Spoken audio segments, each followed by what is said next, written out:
If you own a Garmin watch, you already know that losing or damaging the charging cable is gonna happen at some point. So I picked these up and they're way nicer than I ever expected. This is the AGVEE 2-pack Garmin charging cable set, and the first thing I notice is this L-shaped design. Your watch will actually lay flat while it's charging instead of like awkwardly being on its side like most other charging cables. Now that sounds small, but it honestly makes a huge difference if you charge your watch on a desk or a nightstand every day.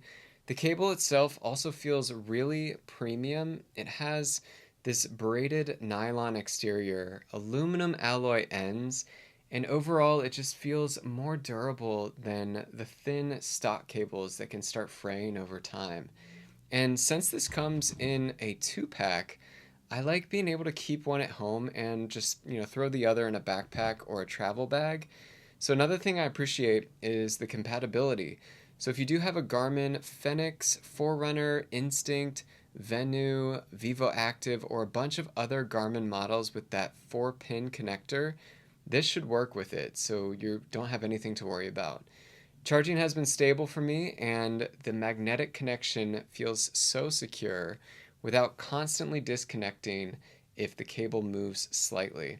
So honestly, this is one of those accessories you don't think about until your original charger just stops working, and then suddenly you really need one. So it's definitely worth picking up as a backup or an everyday replacement cable for your Garmin watch, and I just love that it comes in a 2-pack. I highly recommend grabbing one of these.